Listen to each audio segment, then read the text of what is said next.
galera, beleza? Como é que vocês estão? Meus amigos, o vídeo de hoje tá dividido aqui em 6 temas e já quero começar falando sobre a CPMI do dia 8, porque, além das últimas atualizações, no dia de ontem a Folha de São Paulo soltou uma belíssima matéria que, no mínimo, deveria fazer o senhor Flávio Dino, ministro da Justiça, ficar um pouquinho preocupado. Além disso, tem algumas análises interessantes sobre o que a gente pode esperar aí para os próximos meses em termos de governistas versus oposição, a verdadeira oposição, a direita. E também tem uma nota no UOL bem interessante que tem total conexão com o PL 2630, que mostra os interesses do Lula de utilizar essa CPMI para ser o ponto de virada do petismo nas redes sociais. E aí vocês sabem, como eles não conseguem vencer, talvez um dos caminhos seja calar a oposição. E aí vamos falar sobre a PL 2630, quero trazer mais algumas notícias, os últimos movimentos aí que aconteceram nas últimas horas, e nesse tema eu quero relembrar algumas coisinhas que tem a ver com a questão do 2630, a rede social, e mostrar para vocês uma vitória, que foi uma vitória e uma derrota não para a direita. A direita venceu e um jornalista da Globo News, mas perdeu e perder feio, foi humilhado. Essa vale a pena comemorar. Ainda tem mais algumas coisinhas extras. Depois, olha quem está de volta. Eu estava com saudade dele. Meu ministro favorito, Juscelino, das comunicações, em mais um novo escândalo, né? Esse cara, ele brilha demais. E até vou colocar uma pergunta. Esse governo, com esse tipo de ministro das comunicações, é essa turma que quer regulamentar as redes sociais?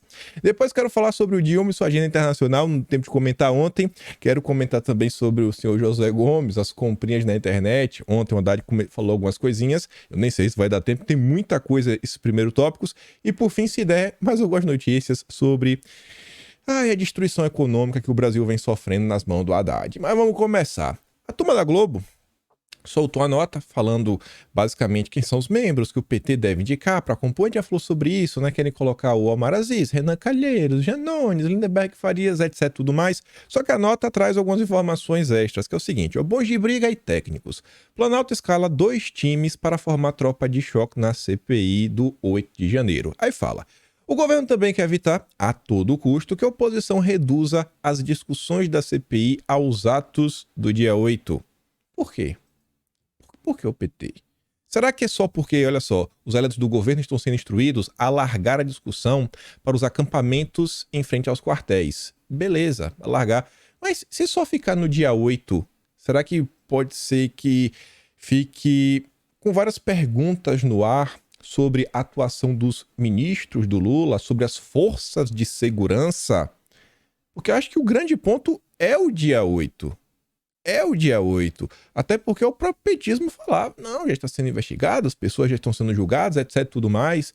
Só que muita gente vinha pontuando e apontando, e eu acho que de forma correta, que assim, é muito estranho você ver um grupo de pessoas que não tem nenhum tipo de treinamento especial, nada, todo mundo vai indo para Brasília aos pouquinhos, aí vai chegando ônibus, aí vai chegando gente, e essas pessoas totalmente despreparadas conseguiram invadir 3 prédios públicos e numa região onde eles deveriam estar extremamente seguros. Então, será que não faltou um pouquinho de habilidade das forças de segurança? Estão deixando a desejar, né? Então parece que o PT não quer focar muito no dia 8, quer expandir o escopo da CPI. O objetivo do Planalto é mostrar que os ataques foram maturados ao longo de semanas e que decisões do governo anterior culminaram nas invasões. Beleza, mas e a possível negligência dos responsáveis pela segurança? Aí depois a nota sai falando o seguinte: olha só, para você ver como o governo está totalmente tranquilo. As discussões estão sendo capitaneadas pelos ministros Padilha, Rui Costa, Flávio Dino, José Múcio, Jorge Messias e Vinícius Carvalho. 6 ministros em campo para tentar recolher todas as informações, organizar o meio de campo, montar estratégia. Mas isso porque tá tudo bacana, tá tudo bonito, tá tudo maravilhoso. E aí? Uma coisa é óbvia, o PT não brinca em serviço, né? Obviamente também eles fazem esse tipo de reunião para ter certeza que vai estar todo mundo bem alinhadinho, bem organizado, para não dar nenhum tipo de mole na CPMI, mas Se a coisa estivesse bem tranquila, eu acho que não estavam procurando tantas pessoas. Depois fala o seguinte, que outra estratégia já traçada pelo Planalto é evitar que a CPI leve a uma nova crise com as Forças Armadas. Isso a gente já está comentando nos últimos 2, 3 dias. Eu acho que a turma tem que dar um aperto aí no José Múcio, tem que dar um aperto também no General Gonçalves Dias e toda a turma. Não sei por que o PT está tão preocupado em não desagradar as forças. Depois também fala que integrante do Palácio do Planalto já tem avisado a parlamentares para evitar críticas direcionadas a militares. É só, né? Que interessante. Aí diz que o Lindenberg Farias, né? Ele afirmou que parlamentares querem convocar o ex-comandante do Exército, o Júlio César Arruda, a depor na CPI. E isso aí teria incomodado membros do governo. Não, olha só, não pode. Assim, se o PT não quer, eu acho que é o caminho a ser explorado, né? Não é possível. Se o PT não quer uma coisa, boa essa coisa deve ser, né? Pro PT tá contra, deve ser coisa boa. Aí vem a nota da Folha de São Paulo, essa é muito mais interessante, porque agora a Folha traz mais alguns elementos sobre toda aquela situação que vinha sendo debatida sobre possíveis avisos, possíveis relatórios, notas que a BIM vinha disparando para ministérios, pessoas específicas e tudo mais. Aí fala o seguinte, ó. Documentos mostram alerta da BIM, a GSI e equipe de Dino. Não, a equipe, você vai ver como é que foi. Não, a equipe do Dino, tá? Mas a equipe do Dino é a equipe do Dino, né? Vou deixar bem claro, né? O Dino. Dino é o responsável pela sua equipe. Não adianta tentar poupar. Sobre atos violentos em 8 de janeiro. A nota começa falando que os documentos obtidos pela Folha mostram que a ABIN enviou desde o dia 6 de janeiro alertas a Gonçalves Dias, ao Ministério da Justiça, isso já sob o comando do Flávio Dino, sobre a possibilidade de ações violentas em invasão a prédios públicos. E aí?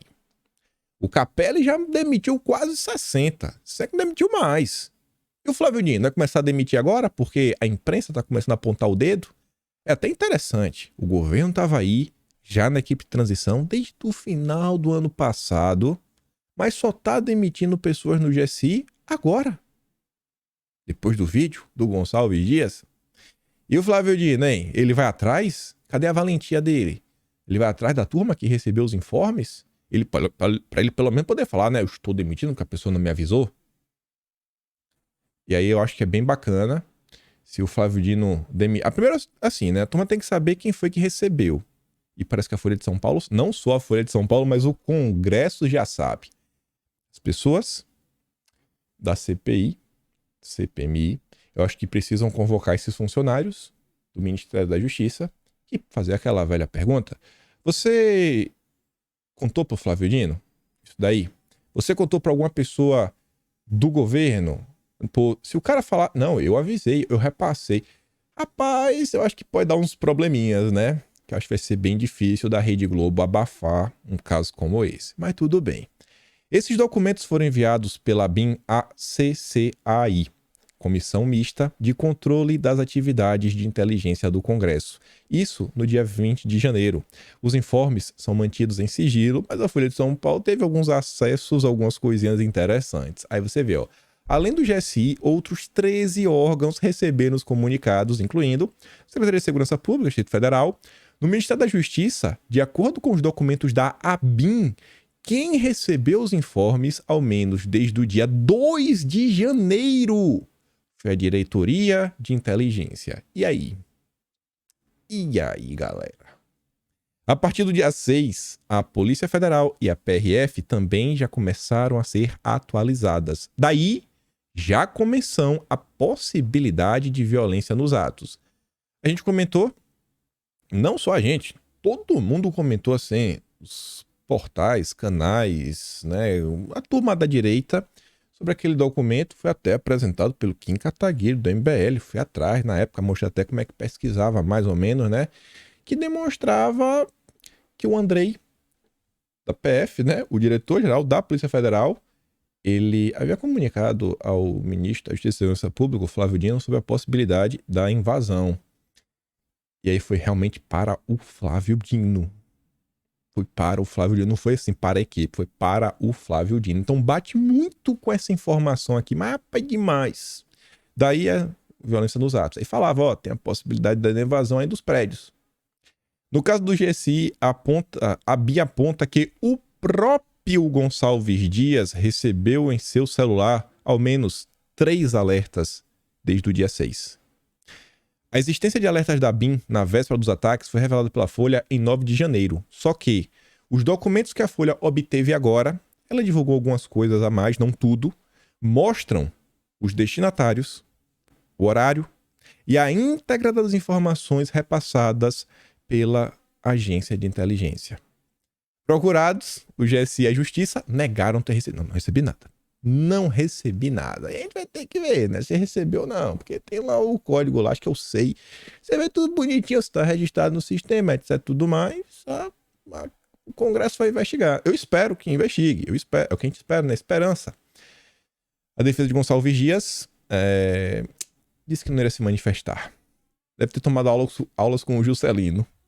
A primeira mensagem enviada pela BIM às 19 horas e 40 minutos do dia 6 de janeiro já dizia que havia risco de ações violentas contra edifícios públicos. Meu Deus, foi exatamente o que aconteceu. A BIM estava certa, porque não ouviram a BIM.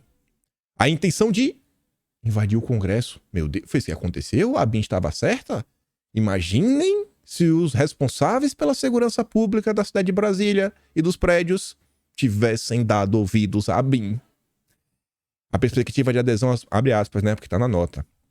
A perspectiva de adesão às manifestações contra o resultado da eleição convocadas para Brasília para os dias 7, 8 e 9 de janeiro de 2023 permanece baixo. Contudo, há risco de ações violentas contra edifícios públicos e autoridades, dizia a mensagem enviada para o general do Lula, o Gonçalves Dias, ou Lula, como isto é conhecido, né? E também ao Ministério da Justiça. Eita. Abre aspas. Destaca-se a convocação por parte de organizadores de caravanas para o deslocamento de manifestantes com acesso a armas e a intenção manifesta de invadir o Congresso Nacional. Outros edifícios da esplanada dos ministérios poderiam ser alvo das ações violentas. Pessoal, assim, se o governo brasileiro, né, um general que recebeu informação dessa, de pessoas desarmadas, não conseguiu impedir uma invasão, tu já pensou se algum país ao redor do Brasil resolve entrar e falar a Amazônia é nossa? Tá passando vergonha, viu, filho? Tá passando vergonha, jogador. Mas vamos continuar. Na manhã de 7 de janeiro, novo informe foi enviado ao ministro e à pasta do Flávio Dino. O texto repassado às 10h30 alertava para a chegada de 18 ônibus de outros estados para acampamento em frente ao QG do Exército, né, para participar das manifestações. Abre aspas. Mantém-se convocações para ações violentas e tentativas de ocupações de prédios públicos, principalmente na esplanada dos ministérios. Rapaz, como é que a turma não levou em consideração o que a BIM disse? Vocês lembram do depoimento do Gonçalves Dias que ele falou, não, as mensagens assim recebidas, elas não eram suficientes para levar em consideração, não era assim um relatório. Tá bom, né? Tá bom. Vamos continuar. O informe ainda destacava que caminhões-tanque transportavam combustível, né? No acesso à distribuidora de combustível, né? Que tá papapá, confusão. Na manhã dos ataques, de acordo com o documento da BIM, Gonçalves Dias recebeu o primeiro aviso às 8 horas e 53 minutos. Olha só o horário. Diretamente em seu celular. O texto dizia que cerca de 100 ônibus haviam chegado a Brasília para os atos previstos na esplanada. A mensagem foi enviada somente para o ex-ministro e não aos demais órgãos. Porém, entretanto da vida, esse aqui é só o primeiro. O segundo alerta foi 7 minutos depois, 9 horas da manhã. Apenas 7 minutos depois, um novo alerta ao ex-ministro, né, o Gonçalves Dias recebeu, a diretoria de inteligência da pasta do Flávio Dino. E aí vocês devem pensar o seguinte, era um domingo.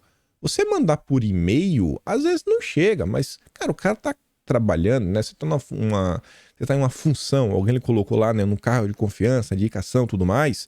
Você tem normalmente um celular funcional, que é de trabalho. Ele não vai gemer à toa, né? Vibrar à toa. Assim, irmão, dá uma olhada, pode ser importante.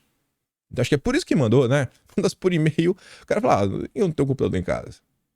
Tu sabe como é a turma, né? Você fala que você não viu o celular, normalmente é ligado à função, você recebe assim, né? Deve ficar ligado, você poder atender seu chefe e lidar com os problemas, né? Depois aí qualquer momento, ao longo da semana. E também aos órgãos do governo do Distrito Federal. Também tem que questionar, né? Turma libanês. Abre aspas. Estacionamento da catedral. Ele falava assim, o comunicado chamava a atenção para o incremento significativo do número de barracas no acampamento em frente ao QG.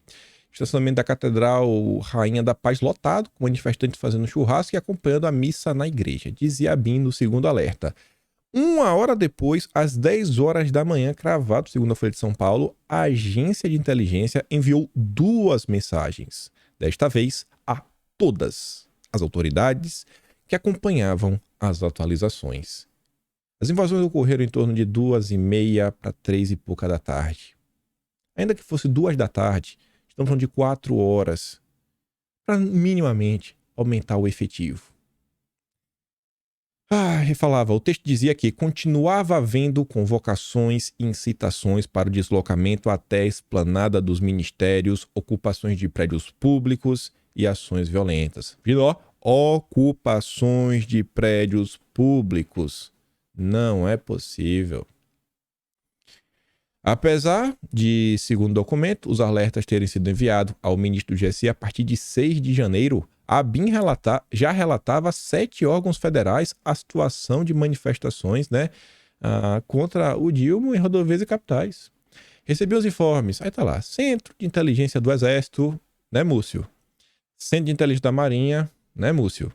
Assessoria de Inteligência de Defesa do Ministério da Defesa, né, Múcio? A Diretoria de Inteligência do Ministério da Justiça, aí é o Flávio Dino, a NTT tá ligada ao Ministério do Transportes, né? Transporte e infraestrutura é a mesma coisa, eu tô na dúvida agora. Acho que é, porque acho que tem cidades agora que tá com barbalho e eu acho que desmembrou para transportes, não sei se tá transporte e infraestrutura, mas enfim, né? Acho que a NTT tá ligada a transporte, tá ligado ao Renanzinho. Renanzinho não é filho do Renan. Vai ficar parecendo a CPI da pandemia. Que aí você quer chamar o Carlos Gabas e tinha algumas coisas durante a CPMI, né? Desculpa, CPI da pandemia, que giravam em torno ali de Alagoas. E era meio complicado com Renan Calheiros sendo o pai do governador na época, fazer parte da comissão e ser relator, né? Ele até falava, não vou votar nada aqui que possa ter conflito de interesse com meu filho. E ele votou na convocação do Carlos Gabas. Mas vamos continuar, né? Aí tá lá, olha só, Ministério da Justiça e a Anatel. A Anatel tá ligada aí à pasta do Juscelino, o lendário Juscelino. Tá bom. A partir do dia 6, no entanto, GSI, PF, PRF, órgãos subordinados ao governo do Distrito Federal, né, Polícia Militar, Civil, também foram incluídos nos informes da ABIN. Aí dá aqui espaço, né? Próximo Ministério da Justiça, ó. GSI e Ministério da Justiça negam ter recebido informações. O Ministério da Justiça, em nota, disse não ter recebido os informes da inteligência. Bom, pode ser. Agora, aquele ofício da Polícia Federal é meio complicado, né? Acho que tem que bater bastante nesse ponto.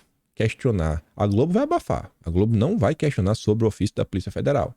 Talvez aí algum jornal que esteja meio ressentido com o Dilma, talvez o Estadão, né, queira relembrar sobre isso. Mas enfim, vamos que vamos.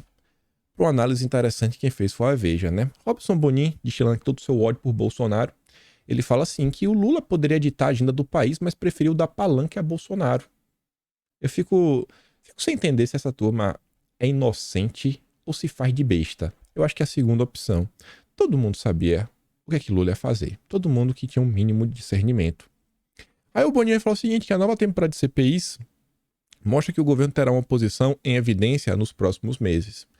O Dilma e seus aliados poderiam ter ditado a pauta do legislativo. Não fizeram. O país está um caos, está pior do que nunca. Até o Armínio Fraga ontem falando que o calabouço fiscal do Haddad vai destruir o país, basicamente isso. E aí, em vez disso daí, em vez de cuidar da agenda legislativa, mergulharam num longo período de discursos que resgatavam o tom eleitoral já superado. Não, o tom eleitoral nunca foi superado. Nunca. Nunca. Desde o dia 1, em todos os momentos, em todas as viagens, e está sendo relatado, né? Pelo menos por mim, lá no Atlas, está bem organizadinho as falas do Dilma, indo para cima de Bolsonaro, falando sobre o dia a dia de Bolsonaro, que a oposição estava fazendo, aquela espécie de vontade de tornar Bolsonaro inelegível, parte do PT e outras pessoas. Então, tudo está sendo relatado. Então, esse tema não foi esperado. Não foi.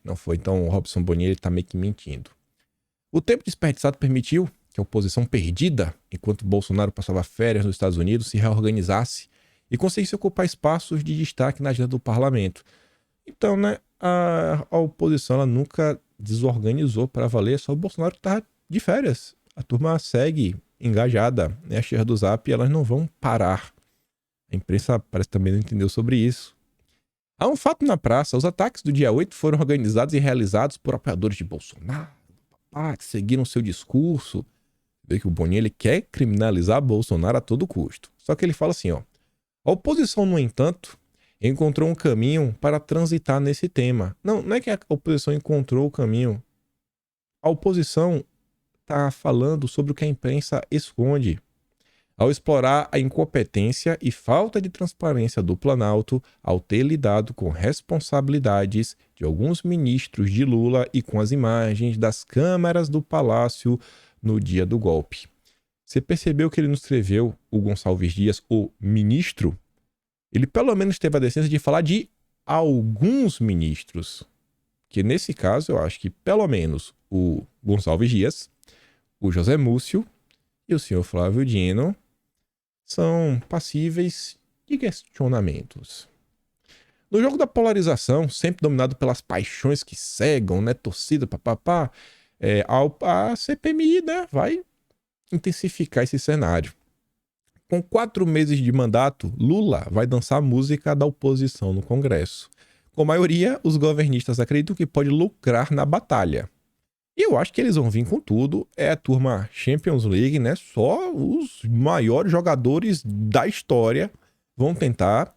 A direita vai ter algumas perdas, talvez perdas gigantescas, mas eu acho muito difícil do governo sair ileso. Sabe? Só bater. Eu acho que numa briga você bate e apanha. A oposição, que não tinha nada, pois o golpe agora tem palanque, está todos os dias no noticiário e Bolsonaro segue um atuativo no debate. E eu acho que eles não aprenderam, né? Isso daí que elegeu o Bolsonaro em 2018, quase o reelegeu em 2022. Se não fosse um árduo trabalho de diversos setores e várias coisas que vocês devem lembrar, continua batendo, né? É o que eu falava, Bolsonaro é massa de bolo, quanto mais bate, mais cresce. Governos fortes simplesmente impõem sua agenda, aprovando matérias e dominando o debate sobre o futuro do país. O governo Lula é um governo fraco, todo mundo deveria saber isso. Para piorar, além da comissão do golpe, o governo será pressionado pela CPI das invasões de terra do MST. E esse é um ponto que eu falei para vocês ontem. O PT está deslocando seus melhores jogadores para a CPI do dia 8.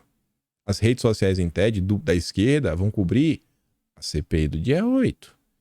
Quem que vai dar apoio, né, para o MST? Eles vão cobrar por apoio. Obviamente vai ter alguém lá para dar aquela passada de pano. Mas tem algumas frentes aí que vão, quem sabe, causar alguns probleminhas a mais para o Dilma.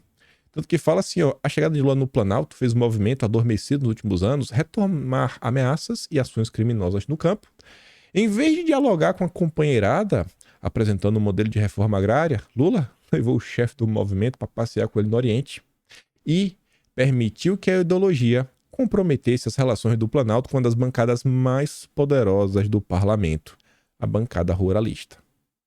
A CPI do MST vai mirar em ministros e aliados do Dilma, vai revirar as novas fontes oficiais de recursos do MST na gestão petista e será mais um instrumento de desgaste da oposição contra o Planalto. Se tivesse feito trabalho de casa, o Dilma teria hoje um congresso focado na pauta econômica que deixaria a oposição sem discurso, dado que o apoio ao controle fiscal, a reforma tributária, não são temas de governo e oposição, mas sim de uma agenda defendida por diferentes partidos.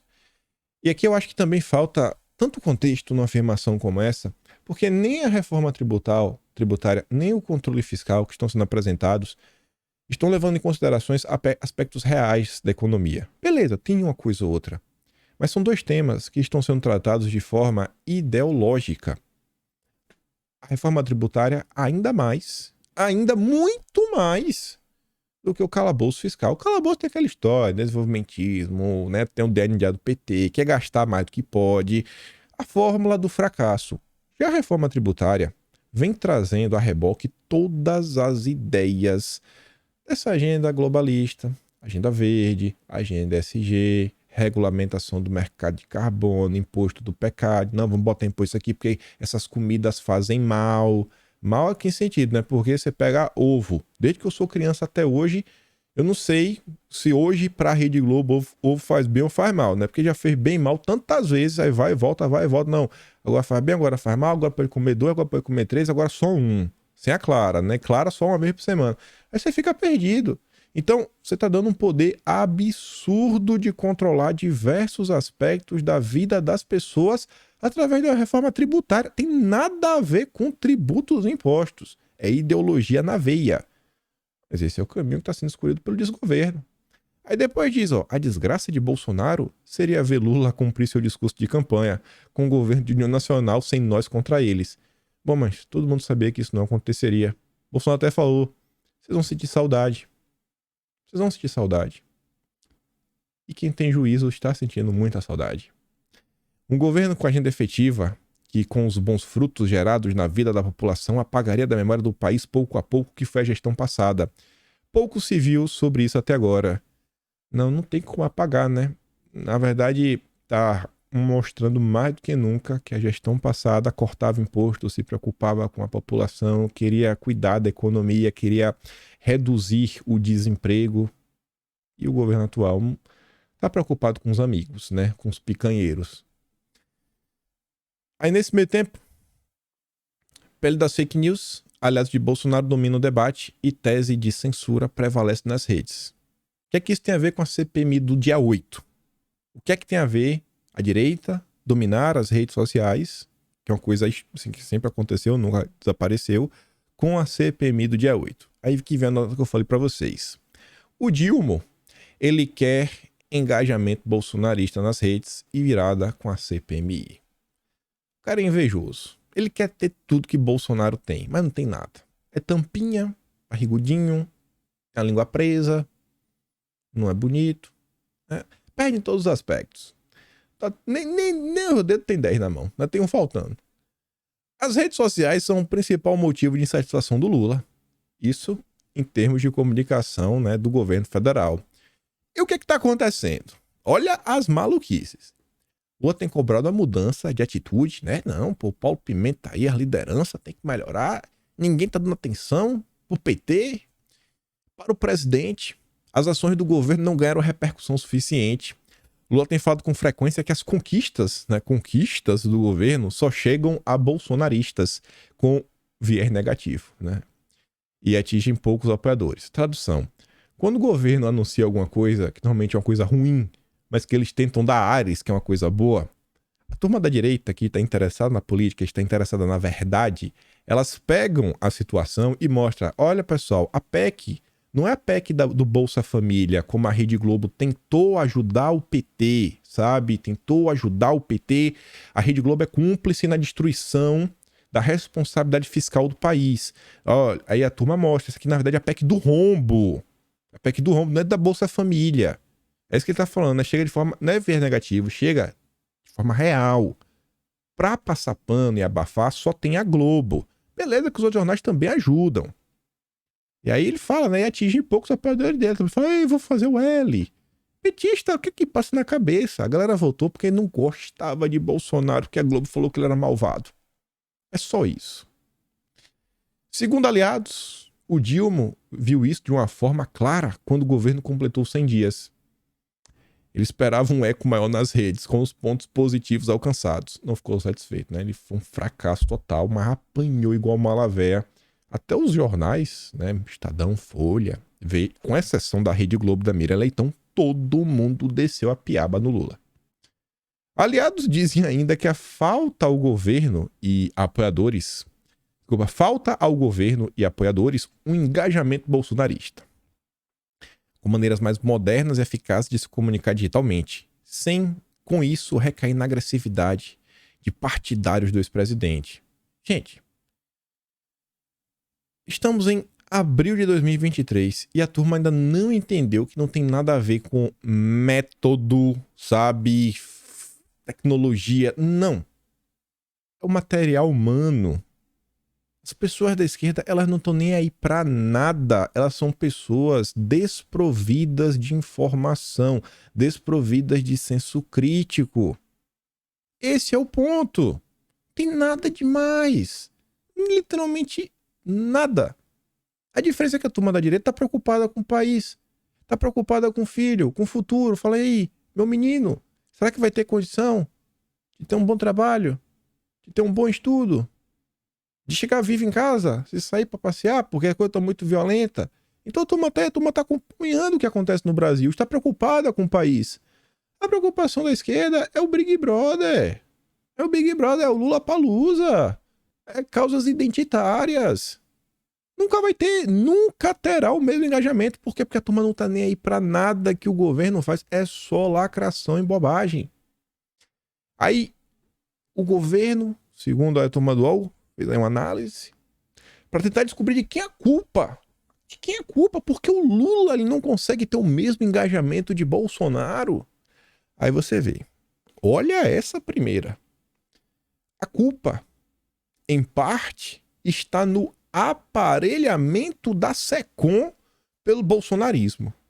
Durante a gestão de Bolsonaro, órgãos oficiais bloquearam em massa críticos do governo e treinaram o algoritmo das contas para se relacionarem com usuários de direita. Rapaz, tá até com só desse daqui, ó. Delírio jornalístico. Não tem como definir. E outro ponto. Se alguém pesquisar no Google Bolsonaro e SECOM, no Google, no YouTube, no Twitter, não vai faltar comentários de pessoas comuns falando, pelo amor de Deus, contrata fulano, ciclano, beltrano pra trabalhar aqui na SECOM. Não dá mais. Bolsonaro, faça alguma coisa. Se teve um órgão que não funcionava, era a SECOM. Mas era vergonhoso. Era uma vergonha. Me perdoa quem trabalhava. Era uma vergonha. Todas as crises do governo, se queria saber o outro lado, procurasse o que a tia do Zap estava falando. Ela já tinha dado um Google. A SECOM, quando eu falava, era 2, 3 dias depois. Era assim. Aí vem os malucos falar que não, que a SECOM aparelhou, não bloqueou críticos. Mas bloqueou. O Lula bloqueia todo mundo. A Janja bloqueia todo mundo. O Flavino bloqueia todo mundo. Os ministros do Lula bloqueiam todo mundo. E não tá adiantando. Treinar o algoritmo, a turma dele tá em Shadowban. Desde que o mundo é mundo. Tá maluco? É tanto absurdo. É tanto absurdo que você, essa matéria aqui, o cara não faz nem pra esquerda, que a esquerda não lê. Acho que ele vai pra deixar a direita com raiva e a turma compartilhar. Só pode. Eu me nego a acreditar que o Lula acha que isso aqui realmente é verdade. Que esse folha é muito inocente. É muito besta. Domínio da direita e extrema-direita nas redes sociais. No mundo inteiro. Eles sabem usar melhor as técnicas de engajamento e pulverização de memes. Eu acho que é porque no mundo inteiro as pessoas normais ainda são maiorias. As pessoas que acham que você é o que você nasceu.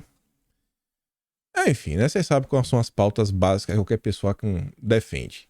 Aí depois tem o uso de técnicas ilegais. É por isso que o Lula perde.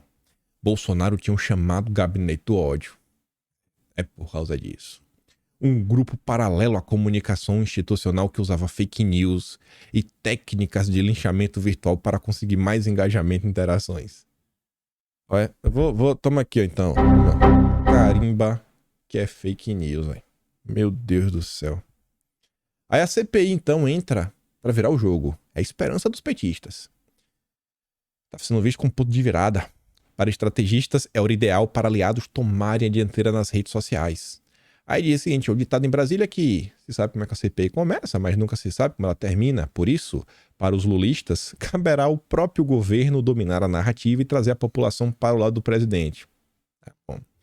O bate-boca visto na sessão de leitura do requerimento, com acusações de bolsonaristas ao PT e ao PSOL, já mostra que não vai ser tão simples. E eu espero que a turma entre com tudo. Por fim, o veto do Lula nas redes diz o seguinte, que membros do governo e liderança sabem que o caminho não é simples e tem falado isso pro Lula. Ó, Lula, não é simples, viu? Não é simples, viu, Lula? Não acho que é assim não, cara. Acho que a gente não vai conseguir. Segundo eles, Lula diz entender, mas argumenta que se eles conseguiram, nós também conseguimos. Eu começo a achar que o Lula é burro mesmo, gente. Eu acho que ele é um malvado e burro ao mesmo tempo. Eu olho pra ele, o cara não tem nem celular. Eu acho que na cabeça dele... E sabe por que eu digo isso? Naquela entrevista pro Brasil 247, onde ele falou absurdos, que no dia seguinte ele só reforçou contra o Moro depois.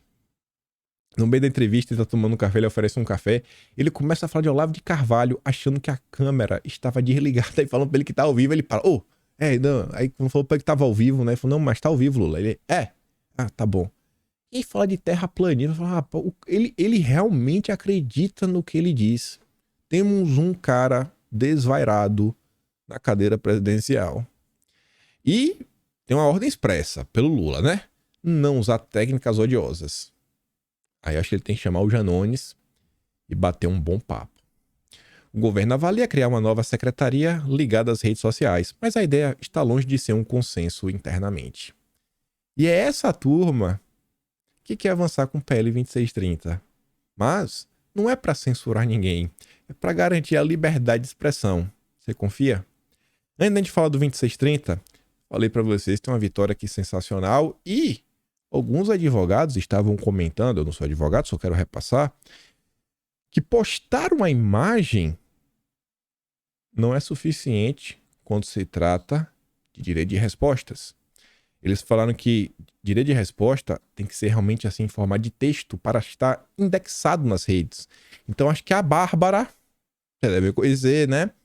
Talvez tenha que ir na justiça mais uma vez, né? Porque o Renanzinho Brits Peixoto, que era jornalista da Globo News até ontem, baita coincidência, né? No dia que ele tem que postar, né, desculpas para a Bárbara, ele perdeu a boquinha da Globo News. Olha só, ali botou início, ó, o senhor Renan, blá blá blá, e alguns advogados também falaram que essa primeira parte não deveria constar, porque fica parecendo que só está postando porque é uma decisão judicial, ou seja, ele realmente não está, sabe, querendo pedir desculpas para valer. Acho que ele vai ter que se encontrar com a Bárbara de novo nos tribunais. Mas diz, ó, eu, Renan Brits, em razão do processinho que tramitou no Juizado Especial Cível de Lagoa Santa, Minas Gerais, por força de acordo judicial, apresento minha retratação pública, retirando todas as considerações feitas por mim sobre a senhora Bárbara de Stefani, comprometendo-me ainda a não mais repeti-las sobre as penas da lei, especialmente considerando que Bárbara de Stefani não é ré em nenhum processo criminal, nunca foi indiciada e nem mesmo denunciada por nenhum crime. Oi, é mesmo? Jornalistinha. Que pequenez, hein? Eita, mas que vergonha, que humilhação. Parece que descobriu que a primeira instância, né? A turma da Rede Globo não tem tratamento diferenciado, né, Renanzinho? Ei, Renan, passou vergonha, mas que vergonha.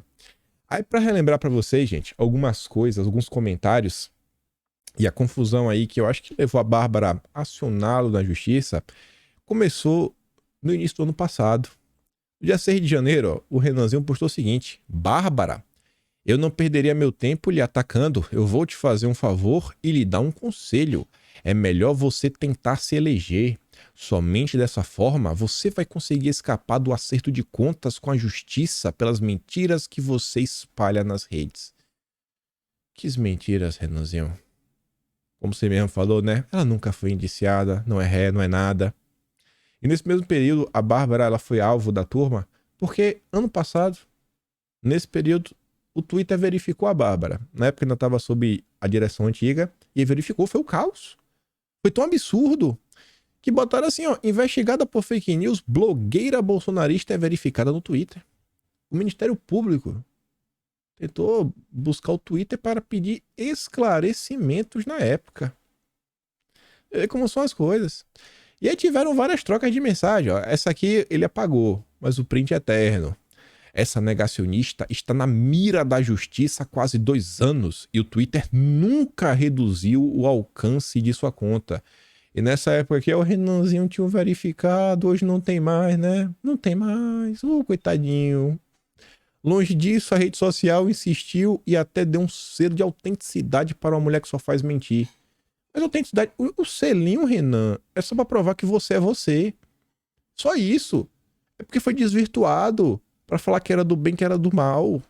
Não podemos começar 2022 com o Twitter ajudando o negacionismo? Meu Deus, não pode?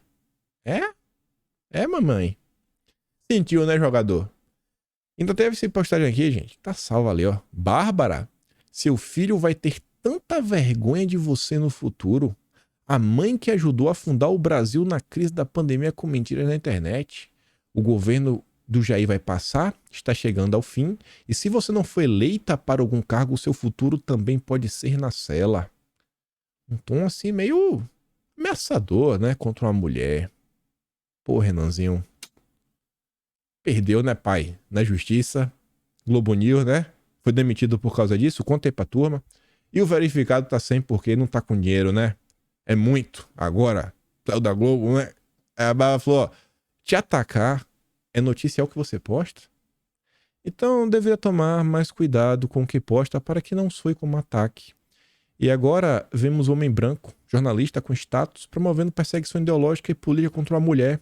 Estamos de olho sim, afinal você é verificado. E aí ontem ele postou, né, que depois de quase uma década, não estou mais na Globo News. Na Globo News só tem gente extraordinária.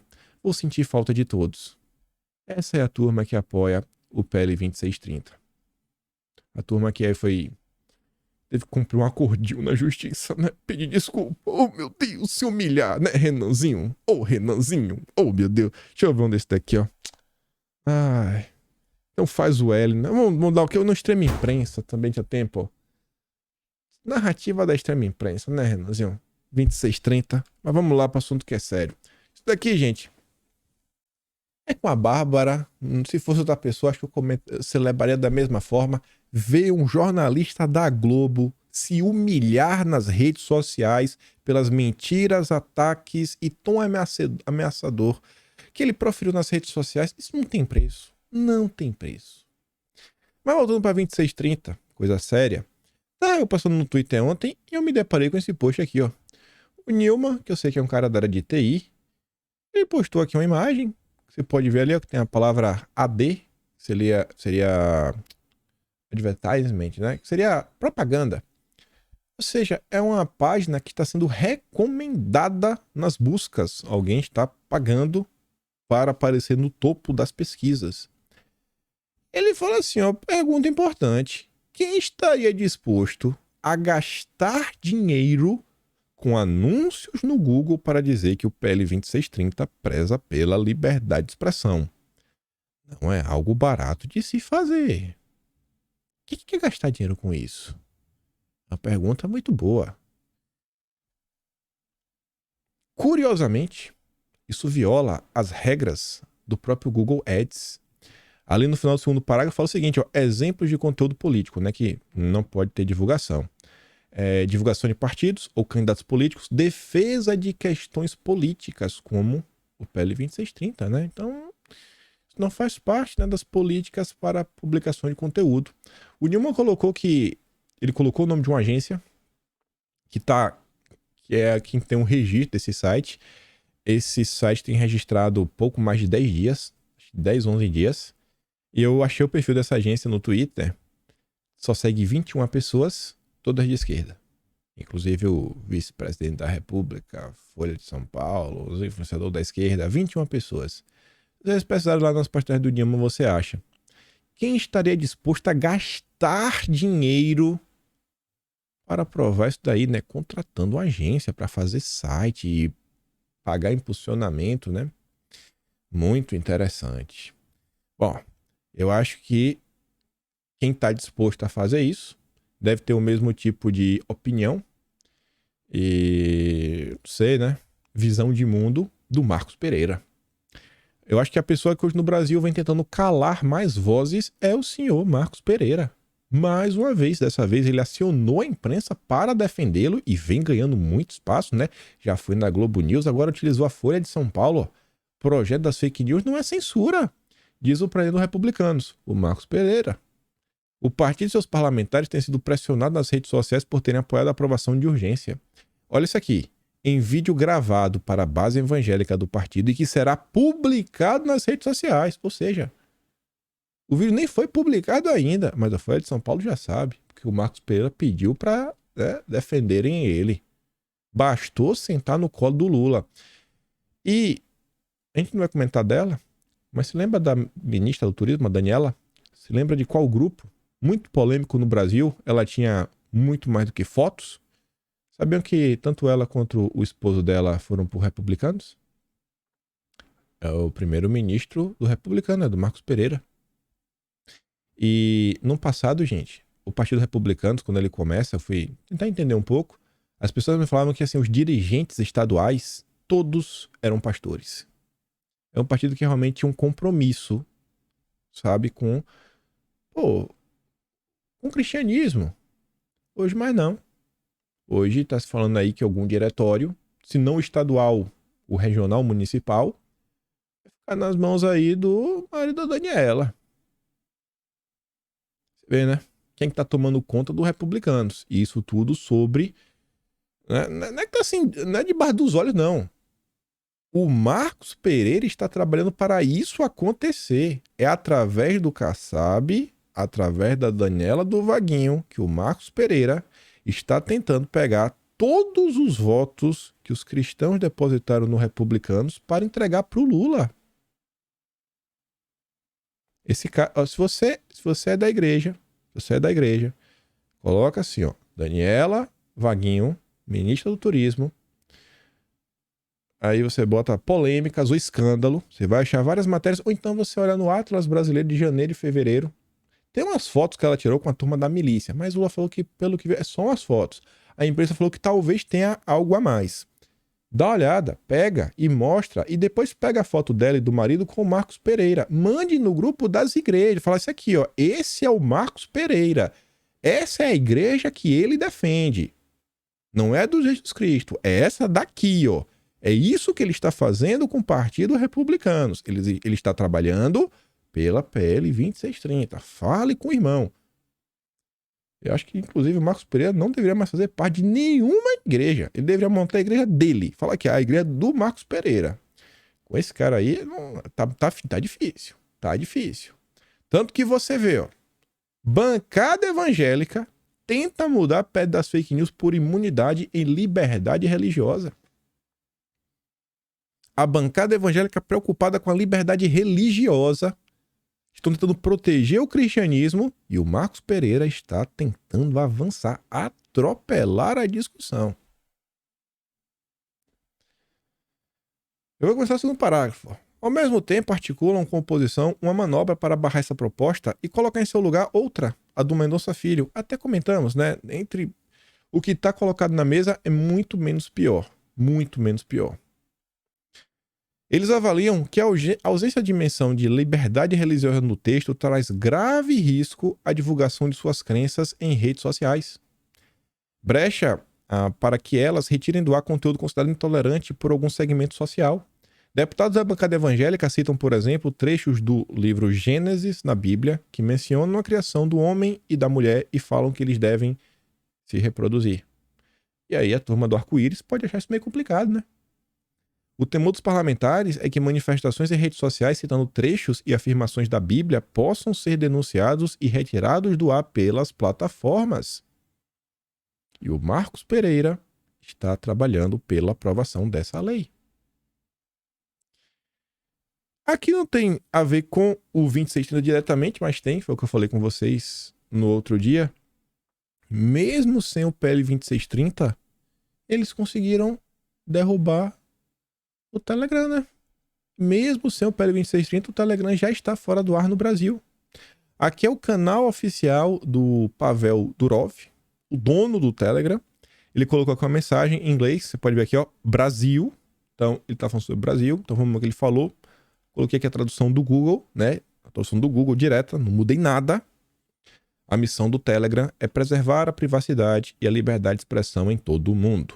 Em casos em que as leis locais vão contra essa missão ou impõem requisitos tecnologicamente inviáveis, às vezes temos que deixar tais mercados. No passado, países como complicados baniram o Telegram devido à nossa posição principiada sobre a questão dos direitos humanos. Tais eventos, embora infelizes, ainda não preferíveis à traição de nossos usuários e às crenças nas quais fomos fundados. No Brasil, um tribunal solicitou dados que são tecnologicamente impossíveis para nós obtermos. Essa informação é interessante. Segundo o dono do Telegram, o que foi solicitado a eles é tecnologicamente impossível de ser obtido. Estamos recorrendo da decisão e aguardamos a resolução final. Não importa o custo, defenderemos nossos usuários no Brasil e seu direito à comunicação privativa. E sobre diversos assuntos que está acontecendo, 2630, censura, tudo mais, o controle da narrativa, que o Dilma está muito preocupado. Saiu o Guilherme Amado esses dias sobre um tema até que a gente comentou, falando o seguinte, aqui nos 10 anos do junho de 2013, livros analisam o movimento. E aí está marcado já, né, agendado para dia 8 de junho, lançar o primeiro livro, Uma Crise Chamada Brasil, a Quebra da Nova República e a Erupção da Extrema-Direita. Obviamente é um livro de esquerda. 14 de junho, Zaha publicará A Razão dos Centavos, que é de um urbanista que defende que a janela de 2013 foi, acima de tudo, uma crise urbana com as desigualdades sociais espelhadas nos cartazes e causas. E no dia 27, tem o lançamento de 13, A Política de Rua de Lula e Dilma. A socióloga Ângela Alonso, professora da Universidade de São Paulo, mostra como os embates dos governos petistas se relacionaram às demandas da sociedade cobradas nas ruas. A esquerda está contando a história. Está contando. E livro. De minha parte, estou trabalhando para isso e aqui só quero mostrar para vocês, bem rapidinho mesmo, só para mostrar que promessa, tem que cumprir a promessa, né? Falei para vocês que a gente ia dar gás. O Atlas de Janeiro já está, na verdade, já está disponível, já estava disponível, né, desde o início, mas a versão nova, atualizada do Atlas Brasileiro de Janeiro, bem bonitinha, né, com as imagens e tudo mais, minha cara feia. O índice aqui é todo bonitinho, você pode clicar por aqui, pode clicar nas imagens, com todos aqui diversos temas, etc, tudo mais, ó. Tá tudo por aqui. Só chegar lá, clicar, questões ligadas, por exemplo, à regulamentação das redes. Vai ter lá o que aconteceu em janeiro, nas ações do governo, não só como podemos falar, né? Essa tentativa de aprovar o PL 2630, mas o que o Dilma fez em termos de AGU, a secretaria também na SECOM, né, o que vem sendo discutido no Ministério da Justiça, tem umas coisas aqui do Flávio Dino, por exemplo. SECOM do Lula quer criar o Gabinete do Amor. Cadê a do Dilma, o negócio dos jornalistas? Aí tinha a esquerda, já pontuando, que, por exemplo, o João Brant é um cara meio complicado, né? A menina colocava parceria com a ZONG, aquela ZONG lá que o Soros adora, etc, tudo mais. Aí, ó, Flávio Dino anuncia a criação de observatório da violência contra jornalistas. Governo Lula que impõe obrigações para Big Techs reduzirem conteúdo golpista, que é o 2630. Criação da Guarda Nacional, asfixia financiadores e vigilância às redes sociais. Flávio Dino prepara pacote anti-golpe. E aí eu separei, isso aqui só de janeiro, né? As ações que a mídia, as notícias da imprensa que estavam ajudando a essa agenda de esquerda avançar. Tem isso daqui e também tem as críticas, que também tiveram algumas críticas, como aqui do Estadão, ó. Gestão Lula cria órgãos contra a desinformação, define mentira e acende alerta para arbitrariedades. Mais uma vez, Estadão, ó. O monopólio Lula-petista da verdade. Até a Globo, ó. Atos do governo Lula para combater fake news abrem brecha para punir opinião e geram alertas de juristas. Então, tá tudo aí bonitinho no Atlas de Janeiro. É o mesmo material, mas agora tá assim na versão, né? Bem bonito, ó, com a picanha ao fundo, do jeito que a turma gosta.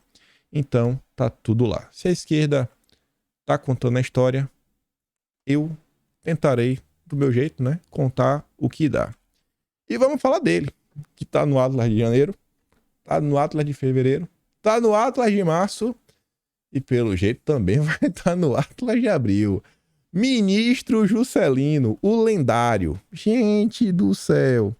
E nem vai dar pra falar de Lula no exterior, né? Mas acho que esses dois temas, os primeiros, são os mais importantes. Só que veja. Blogueiro acusa grupo de ministro das comunicações de ameaçá-lo de morte. Meu, Juscelino, faça isso, Juscelino. Juscelino, fale pro seu grupo não fazer isso, ministro. Ministro. Um blogueiro acostumado a fazer críticas à família do Juscelino foi a polícia denunciar que está sendo ameaçado. Tirar na vida dele. Magno de Oliveira afirma que, em razão das ameaças, teve que se refugiar em outro estado por medo. Popular na cidade, o blogueiro mantém perfis nas redes sociais nos quais faz oposição à família de Juscelino, que há anos domina a cena política local. Pai do ministro, um espécie de coronel da região, foi prefeito, hoje o cargo é ocupado por Luana Bringel, que é irmã de Juscelino. Uma das ameaças foi feita por um funcionário da prefeitura ligado à família do ministro. Nas redes, esse mesmo funcionário aparece em dezenas de fotos ao lado do Juscelino e da prefeita, né, Luana Bringel, a sua irmã. Veja a galeria. Então, estamos ali, o lendário Juscelino com Romerito. Juscelino e Romerito. Nome bonito, né? Romerito. Ó, Romerito. Olha o Romerito de novo ali embaixo, um bonezinho com o Juscelino. Aí temos aqui o Romerito, na cerimônia de diplomação da irmã de Juscelino. Mais uma vez aqui o Romerito, agora com o pai de Juscelino. Tem mais algumas imagens lá, só peguei algumas. E olha agora, ministro Magno de Oliveira, um blogueiro que tem 13 mil seguidores. Deveria ser amado pelo Juscelino. 13, não é do PT. E só no Instagram? Meu Deus. Ele critica frequentemente a gestão da irmã de Juscelino. Não raro, ele envolve o nome do próprio ministro. Em março, logo após fazer mais uma postagem com menção a Juscelino, o blogueiro recebeu 2 áudios e 9 mensagens do Romerito, o tal funcionário amigo da família do ministro, contendo o que ele entendeu como ameaças. Eu não vou dar play não, vou mandar no Telegram, para quem ainda tem, né? Aqui no chat tá funcionando. Procura que você acha, viu? Dizia. Se tu marcou o perfil de Juscelino Filho na publicação, eu quero que ele veja isso aí. Um dia desses, um cara ia te matando com a faca usada na cara, que uma hora ou outra tu vai achar para ti. Tu vai achar e vai ser bem empregado para ti. Aí agora, tu tá procurando conversa com Juscelino Filho. Eu acho que tu agora vai se banhar direitinho, afirmou ainda o amigo da família do ministro de Lula em um dos áudios. Aí continua, aqui tá o áudio, né? Além de ser próximo da família de Juscelino Filho, o funcionário público é bastante engajado na defesa do clã. Em suas redes sociais, costuma fazer propaganda para o ministro, para a irmã dele e para outros políticos ligados ao grupo. Eita, Romerito é um cara bacana, viu? Esse Romerito ajuda a família toda. Aí agora, esse que acho que é o grande ponto que a matéria do Metrópolis traz. Porque quando você fala assim, não, beleza, fez ameaça. Você fala, não, isso aqui, não, fez ameaça. Não, mas será que é verdade? Será que não? A gente sabe que tem muita denunciação caluniosa, né? Faz denúncias, mas que são mentiras. Só que, gente. O blogueiro ficou com medo das ameaças e ele foi na polícia. Foi justamente depois de receber os áudios e as mensagens do amigo da família do ministro de Lula que o blogueiro decidiu prestar uma queixa. O boletim de ocorrência foi registrado no mês passado na delegacia da cidade, que a irmã é prefeita. Mas, curiosamente, desapareceu do sistema. Prestou uma queixa e o boletim sumiu.